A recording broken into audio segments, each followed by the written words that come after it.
Oi, pessoal. Aqui é Maurício Longo, Alexandre Strack, no Mundo Exponencial. Hoje para conversar com vocês sobre mentes exponenciais.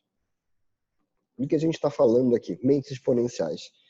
Nós estamos falando sobre aquelas pessoas que olham para o mundo com a visão de que a tecnologia está evoluindo de forma exponencial e que contam com essa evolução para aquilo que estão planejando fazer, aquilo que estão fazendo. Então, a gente não está falando de quem fica especulando, a gente não está falando de quem fica teorizando sobre as possibilidades. A gente está falando sobre quem está fazendo alguma coisa e está trabalhando com a certeza de que quando chegar aqui na frente, a tecnologia vai ter chegado lá para atender a necessidade que ele vai ter naquele momento. Então, hoje, nós estamos falando de duas pessoas, né, Alexandre? Pelo menos foram as que a gente conseguiu encontrar até agora. Exatamente. E olha que a gente procurou bastante, eu pelo menos fiz um esforço grande de tentar identificar pessoas que tivessem literalmente trabalhado com esse conceito e realizado em cima dessa possibilidade. E chegamos a dois nomes que são, obviamente, muito óbvios, que é o Elon Musk, que dispensa grandes comentários, mas nós vamos fazer bastante comentários. E o outro é o Jeff Bezos, que literalmente, eu acho que é o primeiro grande nome, pelo menos, e quem tiver outras visões similares pode e deve comentar no nosso vídeo aqui, justamente para enriquecer a discussão. Mas o Jeff Bezos, para mim, é de longe o cara que conseguiu materializar claramente a visão de long run. Ou seja, lembrando, a Amazon abriu capital em 1997, não existia Google, que é uma coisa absolutamente onipresente na nossa vida. O cara abriu o capital da Amazon em 1997, quer dizer, a empresa já existia antes, né? Então, nós vamos falar, obviamente, comentar características dessas duas pessoas, mas gostaríamos de estar comentando sobre outras. Fizemos um esforço, não conseguimos chegar a nenhuma outra, mas acho que vai ser interessante justamente avaliar essas duas mentes por esse lado e essa característica que você acabou de comentar, Maurício. Se você ainda não assinou o canal, clique aqui embaixo para assinar e marque o sininho para ser notificado quando saem novos vídeos. Se você está escutando o podcast e ainda não fez a sua assinatura, procure na sua plataforma de preferência para que você seja avisado quando forem lançados novos episódios. Se você gostar do que você vir e ouvir aqui, deixe o seu like, porque o feedback é interessante para nós. Bom, antes da gente começar, eu já vou pedir desculpa para quem assiste a gente aí, porque eu estou gripado, não é pouco gripado, e ainda por cima voltei de viagem, minha visita ao cliente, e não é sem consequência que você viaja de avião gripado, né? Então, eu estou meio surdo e rouco. Mas vamos seguir. Cara, nós temos dois pontos de vista diferentes, a gente já notou isso aqui na nossa conversa inicial. É óbvio que esses dois caras são pessoas com contribuições extremamente relevantes e que claramente têm uma visão, como você colocou, de longo prazo, né? De forma geral, eu tenho a impressão, vamos dizer assim, de que o Elon Musk ele é o cara, indivíduo, vamos dizer assim, que tem a melhor visão de aonde as tecnologias vão se encontrar, né? Ele tem vários pratos girando no ar e, num dado momento, esse prato aqui vai fazer uso de uma coisa que esse prato aqui está fazendo. E esse trabalho, vamos dizer assim, de coisas que ninguém mais está pensando, para mim, é o único nele. O que não é para tirar nenhum mérito do Jeff Bezos, porque o foco do Jeff Bezos maior, vamos dizer assim, tem sido efetivamente a Amazon, embora ele tenha outros pratos e a própria Amazon já seja um mundo em si hoje, né? Mas tirando, eu diria, a Blue Origin, que é a empresa de exploração espacial do Jeff Bezos, o resto, vamos dizer assim, é muito mais business as usual, né? Ou seja, é uma mega operação extremamente avançada, extremamente bem montada, com uma visão a longo prazo, porém, de uma coisa que é mais comum. Eu entendo o que você está dizendo, é mais mundano. Eu queria interromper você para dizer isso. É isso. Literalmente começou com a história dos livros, depois virou a empresa de tudo, mas teve no meio desse caminho a criação do cloud computing, que vem dele, né? Pode ter sido uma consequência natural ou não, bem pensado ou não, eu não consigo ainda ter clareza sobre isso, mas, obviamente, ele conseguiu. Eu acho que o que me chama a atenção do Jeff Bezos é o fato dele ter o tempo todo a visão de que a Amazon seria grandiosa e ele durante muito tempo vai fazendo vários passos que, obviamente, demandam um investimento muito grande, uma quantidade de dinheiro muito grande, e ele vai trabalhando para chegar nesse objetivo da Amazon ser grandiosa depois, literalmente, de bastante tempo. Então, o que me chama a atenção na característica do Jeff Bezos é o fato de que ele conseguiu realmente ter uma visão muito projetada e trabalhar o tempo todo com nós chegaremos lá, nós chegaremos lá. E isso ele falou para Wall Street para conseguir ganhar dinheiro e abrir o capital, cara, e perder muito dinheiro durante o início, os primeiros anos da empresa com capital, muitos anos, inclusive, da empresa com capital aberto, a tal ponto de que se pensou que ele fosse quebrar, literalmente. Chegaram a divulgar que a Amazon iria quebrar, porque essa história jamais chegaria, e ele continuou realizando, ou seja, os vários projetos que foram surgindo ao meio do caminho, e a entrada de outros negócios, a criação da logística, enfim.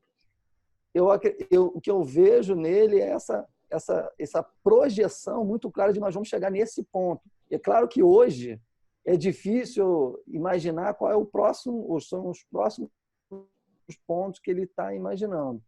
Claro que o Elon Musk... Ele está se preparando para entregar na Lua agora.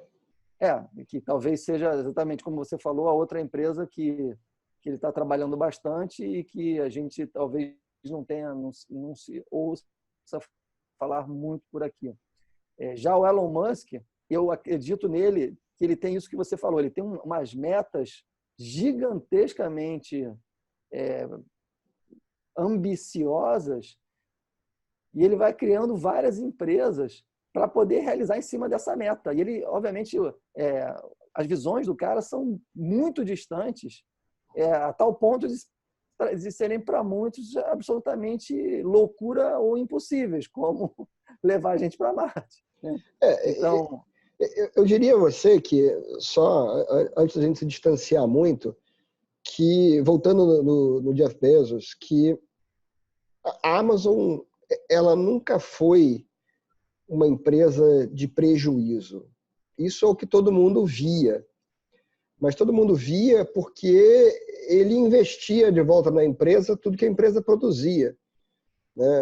Na prática, vamos dizer assim, ele sacrificava a possibilidade de ter lucro para crescer o negócio propositalmente. Tanto que, se você acompanhar, durante anos, a Amazon, na verdade, ela ficava quicando em volta do zero. Era um prejuízo não muito grande, um lucro mínimo, um prejuízo não muito grande, um lucro mínimo. E ela ficava quicando ali. Ela parecia que não ia decolar, mas na verdade ela estava exatamente decolando, colocando tudo que a empresa gerava continuamente de volta dentro da própria empresa, né? Para alavancar aquele crescimento, porque era a meta dele, era alcançar o tamanho, porque o tamanho tinha vantagens por si só. Ninguém no mundo tem uma operação tão vasta hoje em dia de infraestrutura, de tecnologia, quanto a AWS. Você tem empresas com uma infraestrutura gigante, como é o caso da Netflix, que na verdade operam 100% dentro da AWS e é um cara, né, em relação a tudo que a AWS faz, que é absolutamente gigantesco. Então, essa visão dele, vamos dizer assim, realmente é aquilo que diferencia ele muito, né, de realmente trabalhar naquele plano de longo prazo, sabendo, pô, o nosso objetivo é chegar lá. Que quando a gente chegar lá, a gente vai ter essa vantagem, essa, enfim, tem esse desenho. Eu concordo absolutamente com tudo que você disse e a diferença, por isso que eu estava falando, eu acho que a grande diferença do Jeff Bezos para o Elon Musk é essa que você acabou de dizer. O Elon Musk ele faz coisas tidas como impossíveis, né? Ele mira no impossível, literalmente. O outro mira, digamos, quase na resistência, né? Ele vai em cima de uma visão de realizar coisas que são complexas e difíceis, mas elas são mais, digamos, próximas da nossa realidade. Ele, literalmente, ligado na história da obsessão do cliente, ele vai, o que eu preciso para resolver o problema desses caras? E aí ele tem coragem de ir fazendo grandes coisas, né? Como a Amazon foi para mim, a AWS foi uma consequência, talvez pensada, mas uma consequência, assim como criar hardware foi uma consequência, e criou a Amazon Echo. Antes de criar a Amazon Echo, ele começou com Kindle, antes começou com telefone, ou seja, ele vai por um segmento. Já o Elon Musk vai na linha do impossível. Vou reaproveitar foguete. Ou seja, alguma coisa que as pessoas tinham como literalmente absolutamente impossíveis. Então, mas aí que vem levar a gente para Marte, o impossível. Então, mas aí é que vem a questão da visão do exponencial. É impossível para os outros que não estão olhando para a situação com uma visão exponencial, né? Então, ele está vendo aonde aquela tecnologia vai chegar. Eu acho que o melhor exemplo disso é como os carros da Tesla fazem a direção autônoma, né? Quando o Google começou o projeto dele, o Google colocou em cima do carro um aparato de LiDAR que custava $200 mil. Então você tinha um carro de $20 mil com um bagulho em cima que custava $200 mil. E o Google estava trabalhando com o fato de que no tempo aquele equipamento se tornaria mais barato, o que é óbvio, você pode falar, pô, mas aí é claramente também um caso de uma mentalidade exponencial. Em termos, porque vamos olhar o que fez a Tesla. A Tesla, ao invés de apostar que a tecnologia do LiDAR se tornaria mais barata, ela apostou numa tecnologia que já existia naquele momento, que já dava para você usar, porém não embarcada no carro, que era o reconhecimento de imagem, né? Qual era o empecilho? O empecilho é que você não tinha capacidade de processamento para fazer reconhecimento da imagem em tempo real e o carro poder saber o que está acontecendo em volta dele com base nisso. Só que a projeção de como vai crescer a capacidade de processamento é a base do pensamento da tecnologia exponencial, vamos dizer assim. Então, enquanto o equipamento do LiDAR conseguiu cair de $200 mil para $20 mil em, sei lá, 7 ou 8 anos, a capacidade de processamento embarcada no carro cresceu a ponto de você poder ter, usando câmerazinhas que custam tipo $40, $30, 9 delas, a captura de imagem e o reconhecimento em tempo real no carro da Tesla, que acaba dirigindo, vamos dizer assim, com base nisso. Então, aquela tecnologia, vamos dizer assim, ela já era comprovada para aquilo que ele queria fazer. O que faltava? A capacidade de processamento chegar lá. Mas isso já era dado, porque a curva de evolução era conhecida. Então, ele olhou, fez a conta lá, nesse ano aqui vai dar. Então, eu não vou perder meu tempo fazendo isso aqui, porque nesse ano aqui vai dar. Eu concordo com você e acho que juntou não só a capacidade de processamento, como a nítida visão dele em software, né? Ou seja, ele saber que o fato dele trabalhar com o fato de colocar software para trabalhar e gerar a questão da exponencialidade é muito clara no caso do veículo, né? Mas no caso das outras tecnologias, porque, claro, a gente fala muito o veículo é uma coisa muito ligada à imagem dele, ainda por cima, nessa semana ele acaba de fazer um lançamento de um carro, então está todo mundo com a visão de carro. Mas vamos lembrar que a primeira coisa que trouxe a ele para a visibilidade foi a questão das baterias, né? Foi assim que ele, digamos assim, começou a aparecer, foi com a questão das baterias. Depois das baterias veio o carro, se eu não me engano. Não, ele começou com o carro esporte. Ele começou com o carro esporte. O carro esporte foi também uma outra grande sacada, que era o seguinte: fazer o carro elétrico que tivesse desempenho, etc., era muito caro. Então, o que ele fez? Ele direcionou para um público que iria poder pagar. E ele fez um carro esporte elétrico para provar que o carro elétrico não precisava ser uma cor quadrada, parará. E aí, ele começou a desenvolver a parte das baterias a partir do trabalho nesse primeiro carro, que era o primeiro Tesla Roadster. Então, que era muito caro, né? Que era muito caro. Era um carro esporte, né? Era comparável a você comprar um Porsche, vamos dizer assim. E aí, depois daí, ele começou aí a entrar em 200 mil segmentos diferentes, quer dizer, foi para a SpaceX, e depois tem a questão do Hyperloop, né? O que viaja dentro daquele túnel, né? O Hyperloop também é uma coisa interessante, né? Porque é um conceito que ele concebeu, ele desenhou, ele apresentou o projeto e ele abriu, né? E hoje quem está investindo, explorando, embora ele acho que tenha um assento, vamos dizer assim, na empresa, no conselho da empresa, é a Virgin, né? Sim, Você sabe o que eu estou falando agora, o problema Bronson, exatamente. Então, é uma coisa interessante porque ele não é uma coisa que esse é o foco primário dele, né? Então ele criou o bagulho, o conceito está aqui, acho que é um bom negócio, quem quiser fazer está aqui.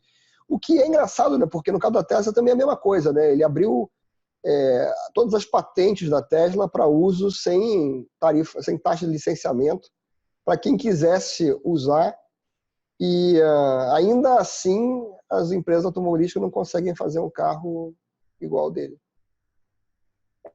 Tem até aquela apresentação que ele fez esse ano, onde ele diz que vai colocar já os carros como autônomos no ano que vem, do ponto de vista de que já vai ter legislação que permita, né, vai colocar para funcionar como se fossem táxis, né, literalmente, autônomos, inclusive para que os donos dos próprios veículos possam se beneficiar de deixar o carro ganhando dinheiro para você enquanto você está trabalhando, e depois o carro volta para você da hora que você precisa para te levar para casa, né? Porque obviamente trabalha em cima da quantidade de horas que você usa do carro é muito pequena, então na hora que você não está utilizando, você usa o carro para ele trabalhar para você ganhar dinheiro com ele, enquanto você está ganhando dinheiro fazendo a sua outra atividade, que não é, obviamente, depender do carro. Ser dono do carro. E nessa apresentação ele deixa muito claro, dizendo que ele criou o veículo com essas características e pensando dessa forma há mais de 6 anos atrás, e que a indústria automobilística até hoje não conseguiu fazer nada que sequer chegue perto, e que ele faz, inclusive, essa crítica que dá, digamos, nome ao que a gente está fazendo aqui agora. Assim, as pessoas não conseguem pensar exponencialmente, apesar de ser mais do que óbvio que elas deveriam trabalhar com esse conceito o tempo todo. E ele fala isso na apresentação. Eu acho interessante agora, para trazer para uma última coisa, agora o desenvolvimento da nova nave da SpaceX, onde eles literalmente estão construindo 3 ao mesmo tempo. Já com diferentes iterações da tecnologia. Uma delas, inclusive, já se deu mal, né? A primeira já descartaram, deu um problema de superpressurização de oxigênio no tanque, e aí eles já descartaram aquele protótipo, porque aquele protótipo não vai valer a pena consertar, porque eles já estavam fazendo o terceiro com várias lições aprendidas do primeiro.